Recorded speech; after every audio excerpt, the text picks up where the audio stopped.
My name is Dr. Keith Witten, and this is video number 3 in a series of 6 videos in which I am introducing the calendar clock. Now, in my first video, I introduced you to my book, Monadic Spacetime and the Calendar Clock, and talked to you about the importance of axial perspective.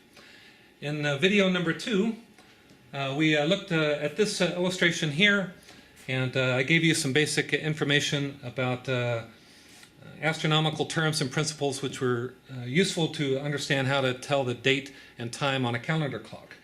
Now in video number 3, I want to show you how to fix the sun at 12.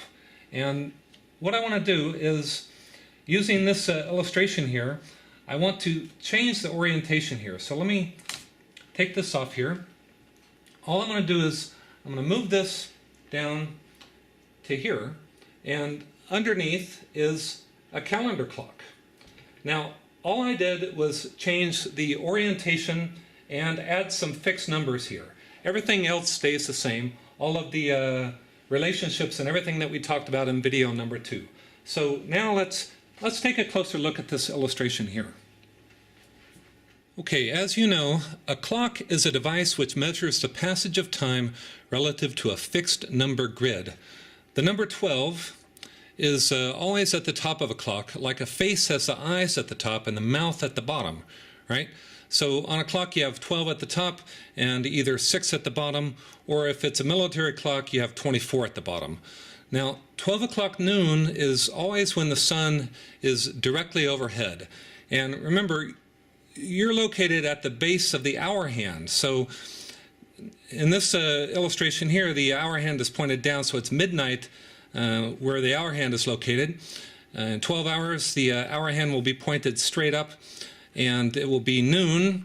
And over the course of a day, the Earth spins once in this direction relative to the sun, from one noon to the next. Now, you can also use the same 24-hour clock face to mark and measure the passage of a year. Now, ordinarily, over the course of a year, we think of the sun as moving slowly along the ecliptic in this direction, right? About 1 degree per day relative to the fixed stars. But you can't have the numbers moving around the dial with 12 chasing the sun. That would change the orientation of the clock, and the numbers of a clock must maintain a fixed orientation. So with the sun fixed at 12, you have to move the background of the stars.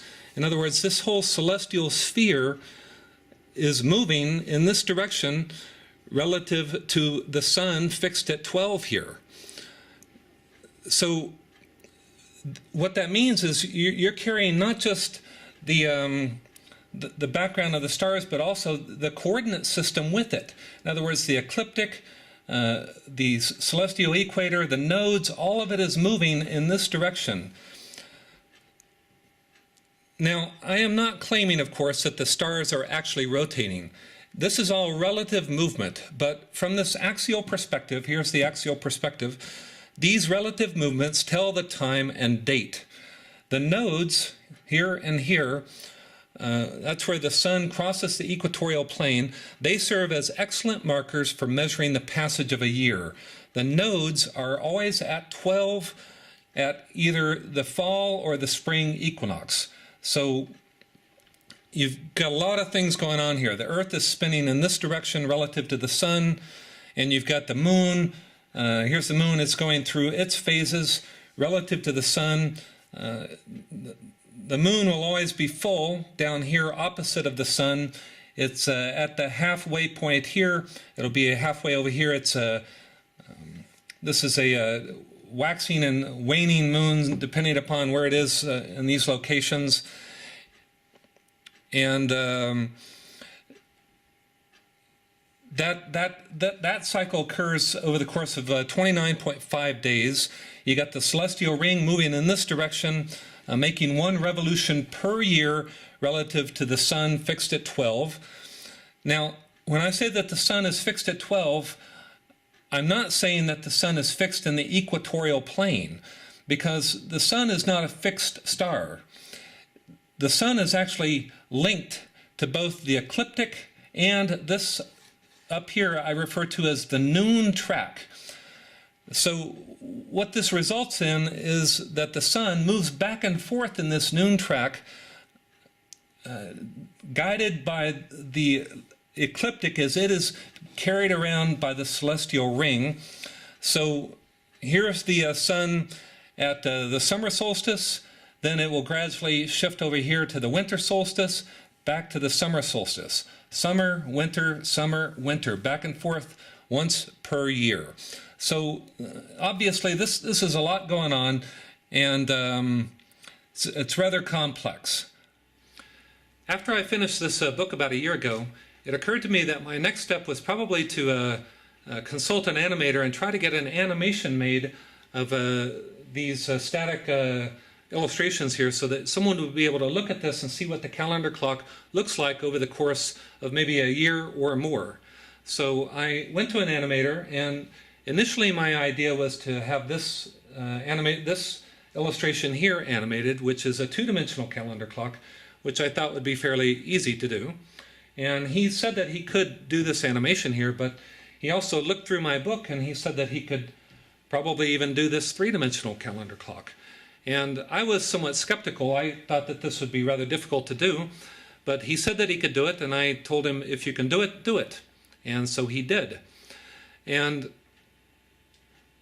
that is what I want to show you next, is the animation.